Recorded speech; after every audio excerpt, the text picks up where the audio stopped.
não é um debate vencido, mas eu acho que quem está vencendo esse debate é o Roberto Campos Neto. E está vencendo esse debate por incompetência e erros estratégicos do governo, principalmente, na minha opinião, dos ministérios ligados à área econômica. Então, estamos falando de planejamento, estamos falando de fazenda, estamos falando até de alguns outros. Você tem a Casa Civil e outros também palpitando, e sempre, sempre num tom de querer conciliar, agradar o mercado, ser bem visto pela Faria Lima, ficar amigo do Campos Neto. A gente chega ao limite de ouvir absurdos, como aquele que eu já trouxe aqui várias vezes, da Simone Tebet, que disse que, poxa, o governo está fazendo a lição de casa. Lição de casa faz quem é aluno e lição de casa manda quem é professor. Roberto Campos Neto não é professor de nada. O Lula tem sido muito firme nas críticas dele. Só que tem um problema. Quando ele não é acompanhado pelos ministros, principalmente pelos ministros da área econômica, isso gera uma confusão, uma dissonância cognitiva ali na turma que escuta. Porque, veja bem, Vivian e William, a bomba econômica que representa uma taxa de juro como essa que a gente tem, 13,75% ao ano, e é importante dizer, meu amigo, minha amiga, aqui, ó, esquece em quem tu votou, esquece no que você trabalha, esquece de quem que você gosta e de quem que você não gosta.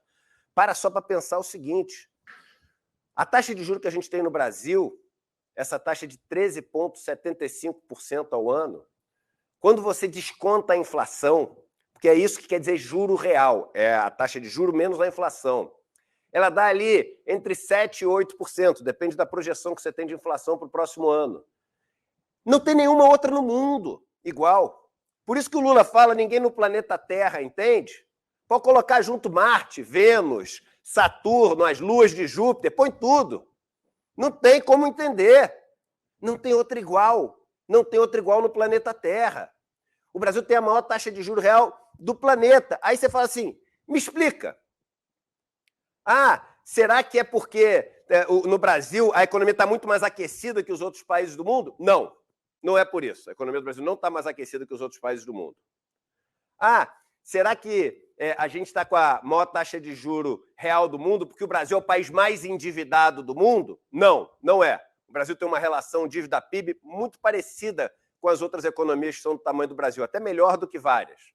Ah, será que é porque o Brasil tem medo, né, de ter uma corrida, né, contra o país, que nem você tem corrida contra banco, todo mundo tirar dinheiro daqui, etc., e a gente não aguentar isso? Não, não é isso. O Brasil é um dos países no mundo que mais tem reservas internacionais em relação, enfim, ao tamanho da sua economia.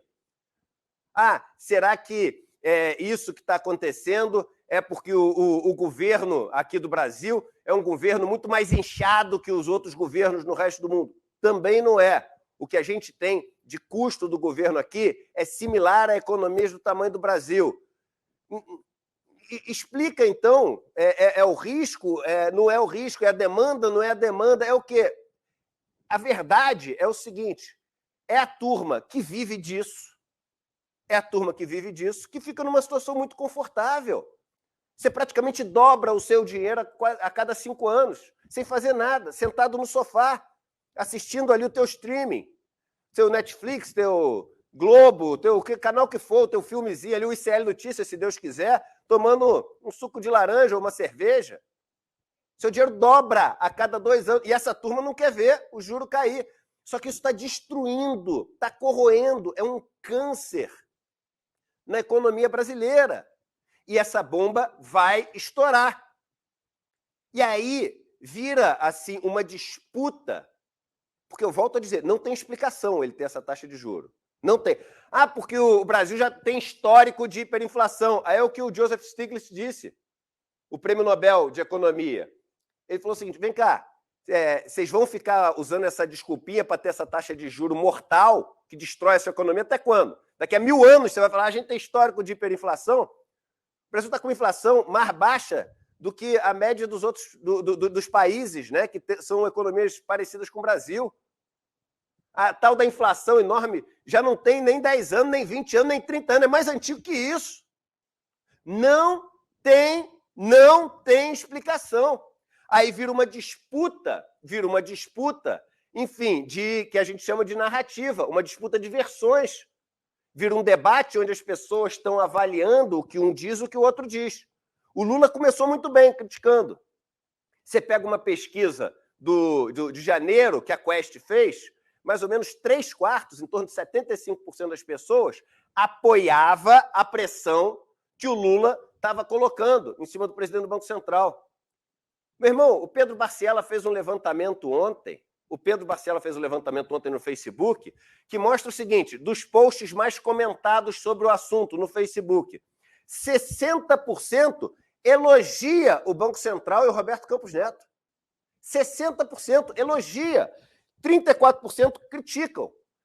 Ou seja, as pessoas estão sendo destruídas, porque os negócios estão sendo destruídos. A Bolsa ontem, não é só que ela caiu para baixo de 100 mil pontos, ela veio para baixo de 98 mil pontos, fechou em 97, tralalá. E aí, o pessoal, sem brincadeira, olha a manchete que saiu no UOL ontem. Põe aqui, na capa do UOL. Bolsa cai mais de 2% e fecha no menor patamar em 8 meses. Ibovespa registra baixa após reação de Lula aos juros. Olha que loucura! Tem nada a ver, a Bolsa não caiu nada por causa disso. Quando o Lula falou, a Bolsa já estava caindo. Ela caiu de uma maneira absolutamente constante.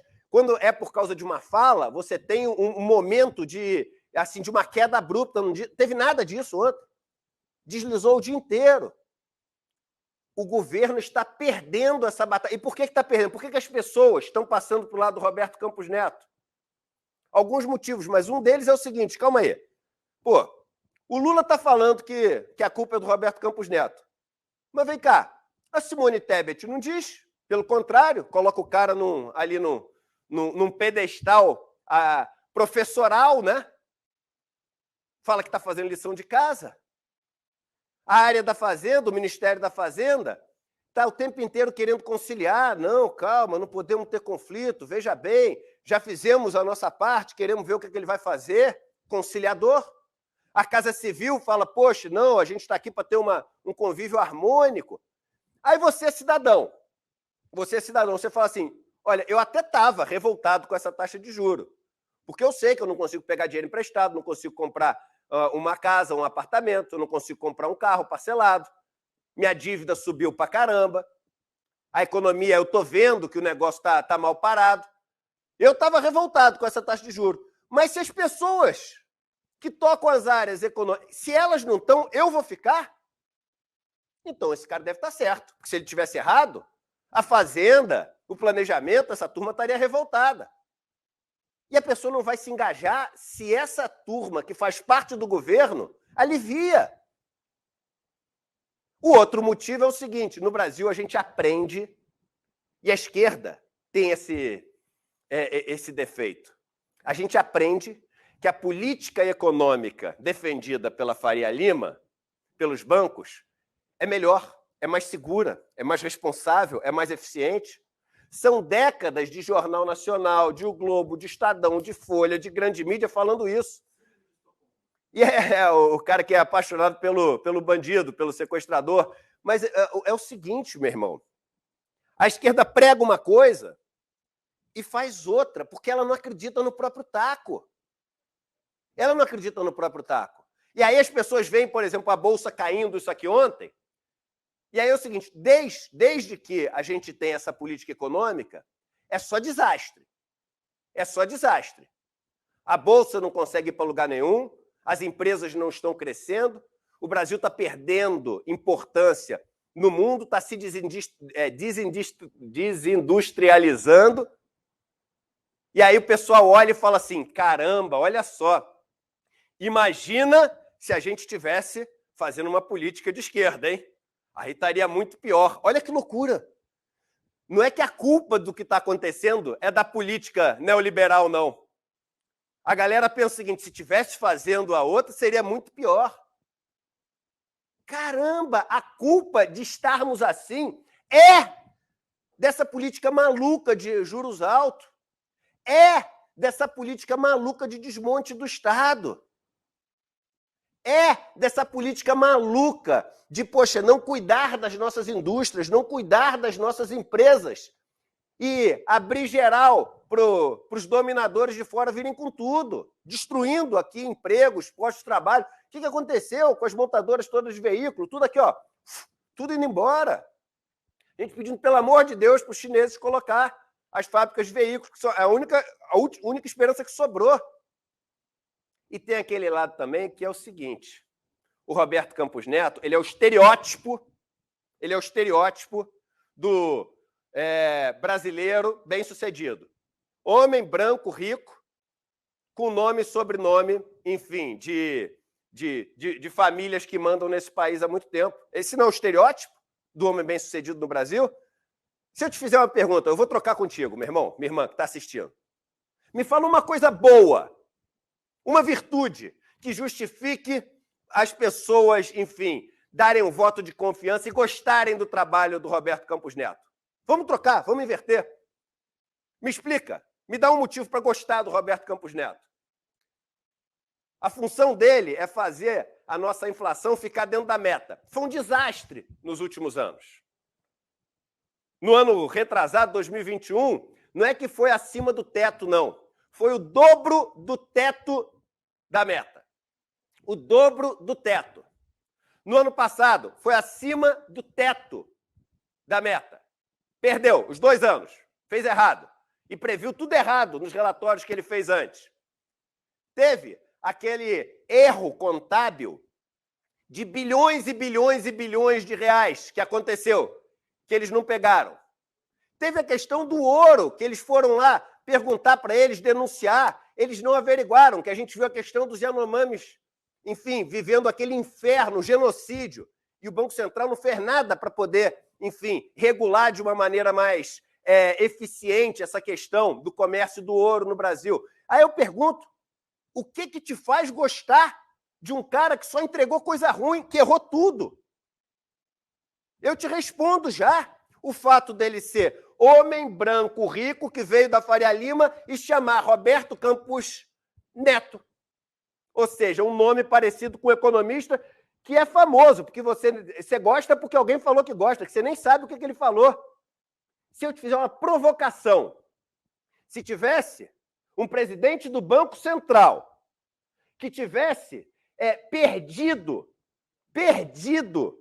o controle da inflação nos últimos anos, que tivesse deixado passar erros contábeis de bilhões e bilhões de reais, que tivesse, nas outras áreas também, tido uma gestão sem apresentar nada novo, por isso, medíocre, ou seja, que é média. Se você tivesse um presidente do Banco Central com exatamente a mesma entrega de resultados que teve Roberto Campos Neto, só que se esse presidente do Banco Central hipotético se chamasse Joilson Silva, fosse preto, tivesse uma carreira ali no Banco Central, não tivesse trabalhado em nenhum banco do mercado financeiro, não fosse rico e viesse, enfim, com um discurso de esquerda, o que você ia falar?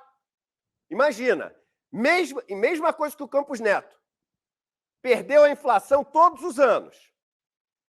Entregou ali um resultado que estava... reportou um resultado que estava bilhões e bilhões errado. Não averiguou as coisas que tinha que ter averiguado, como a questão do comércio do ouro, que a gente viu a crise dos Yanomamis. Só que, em vez de ser esse rapaz aqui, alinhado, gravata cara, óculos, mercado financeiro, com o nome do avô famoso, é agora, na nossa hipótese, Joilson Silva, um homem preto, funcionário de carreira do Banco Central. O que você ia estar falando dele? Alguém tem dúvida do que eu estar falando desse cara? Eu estar falando o seguinte, caraca, mas que cara incompetente, hein? Tá vendo? Esse que é o problema, deu para um funcionário de carreira. Pô, tá vendo? Você olha para o cara e vê que ele não... Pô, o cara não tem cara de presidente do Banco Central. Não é assim o racismo estrutural? Você fala, pô, você vê, eu acho o cara estranho. Eu acho o cara esquisito.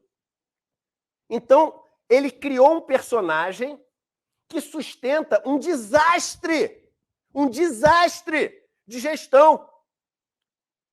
E aí o grande problema é o seguinte, Vivian e William, essa bomba, não é que ela vai estourar, ela já está estourando. Ontem, e aí por implicância, e não tem outro motivo, ele chegou e falou o seguinte, olha só, primeiro, deu a estrelinha na caderneta lá para o Haddad, que eu falei que ele ia dar. Gostei muito que você fez a reoneração dos combustíveis. Mas tem aqui mais uma lista, ó. Exatamente o que eu falei que ia acontecer. Exatamente. Bola de cristal do ICL acertou mais uma vez. A lista é o seguinte, arcabouço fiscal, não sei o quê. Quando você me mostrar tudo isso, aí a gente vê o que vai fazer. Isso é igual sequestrador, irmão. É igual sequestrador de banco, que chega e fala o seguinte, ó, quero carro forte, quero um avião me esperando, 10 milhões de dólares numa conta na Suíça não rastreável, né? E aí a gente conversa. É igual sequestrador de banco, fazendo exigência, fazendo chantagem. A gente virou refém. Essa bomba vai estourar. Está estourando. Ontem ele disse, não é que eu talvez caia os juros. Você sabe o que ele falou anteontem já? Ele falou o seguinte, talvez, se vocês não se comportarem direito, eu suba os juros. Foi por isso que a Bolsa caiu. Porque ninguém esperava que ele ia falar, se vocês não se comportarem direito, eu vou subir os juros. Subiu? Que molecagem é essa? Porque isso é molecagem. Isso é molecagem. Agora veja que loucura. Para o Roberto Campos Neto agora cair os juros para o que o resto do mundo pratica, o governo tem que fazer o quê? Privatizar as empresas, talvez, todas. Tem que fazer um teto de gastos ainda mais rigoroso do que esse que tinha. Tem que cortar investimento em saúde, educação, etc. Tem que garantir que vai pagar tudo dos bancos com toda a segurança antes de todo mundo. Ou seja, o que ele está dizendo é o seguinte, eu baixo os juros só se vocês fizerem a mesma política econômica do Guedes.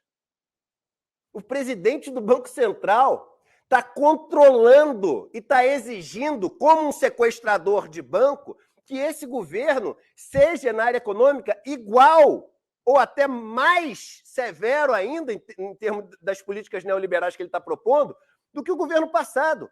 Um cara que não foi eleito por ninguém está comandando o que o Brasil pode e não pode fazer. Meu irmão, ele não está lá para isso. Ele não está lá para isso.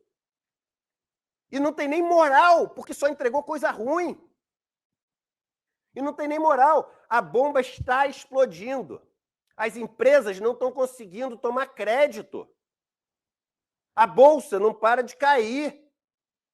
As pessoas estão cada vez mais endividadas. Com esse cenário todo ruim, as empresas não estão investindo. Não investir significa não contratar novas pessoas, não aumentar os salários. Só que aí, quando você tem menos gente tendo bons salários, sendo contratada, etc., essas pessoas não vão poder gastar lá na frente, da própria empresa. Lembra do que o Ford falava? Eu pago bons salários para os meus funcionários comprarem os carros que eu produzo? A gente está fazendo esse ciclo e as empresas estão se enfraquecendo. E aí, se enfraquecendo, a dívida delas aumentando, o que elas têm que fazer? Elas têm que pegar mais dívida. Só que ninguém está oferecendo dívida para elas. E o resto do mundo está mal. Está quebrando por causa de uma crise de crédito. E aí essa bomba vai estourar. Porque a bomba que está armada, ela estoura. A única dúvida que você tem é onde ela estoura. Onde é que ela tinha que estourar? No colo de quem armou a bomba. Tinha que estourar no colo do Campos Neto. No colo do cara que está praticando uma taxa de juros absolutamente equivocada. No colo do cara que não entregou nada do que tinha obrigação de entregar nos últimos anos. E aí, a turma do governo fala o seguinte, não, gente, deixa essa bomba estourar no colo do cara, não. Pô, vamos conciliar. Vamos aqui, enfim, ter uma harmonia entre no nosso diálogo. Só que não percebe que, ao não deixar que a bomba estoure no colo de quem armou a bomba, só sobra outro colo para a bomba explodir. E o colo que sobra para essa bomba explodir é o colo do governo, mais especificamente o colo das áreas econômicas do governo, da Fazenda, do planejamento, principalmente da Fazenda. Essa bomba vai explodir no colo da Fazenda, o que é uma injustiça. O que é uma injustiça. Porque quem armou essa bomba foi o presidente do Banco Central. Só tem um jeito. Nessa disputa de versões, mostrar quem realmente armou a bomba, ao invés de tirar ali o corpo fora do ataque para querer ficar bem com a Faria Lima, para querer ficar bem com o mercado. E aí eu volto para o que eu falei. A única explicação dessa história só pode ser que a gente na esquerda realmente acredita que o tal mercado tem fórmulas melhores para a economia. Eu não acredito nisso. Quando eu defendo aqui, enfim, as políticas que são defendidas em tese no campo progressista, eu não defendo só aqui na retórica. Eu acho que tem que chegar e fazer. Mas não parece que é o que o campo progressista acha de verdade, porque quando toma o poder, faz o jogo da Faria Lima. A bomba vai explodir. E se a gente não deixar a bomba explodir no colo que ela tem que explodir, que é o colo do Campos Neto, ela vai explodir no colo do governo, vai explodir no colo da Fazenda. E todos nós brasileiros vamos pagar o preço por isso. Porque aí a chance da extrema-direita voltar, talvez até com Bolsonaro, é gigante.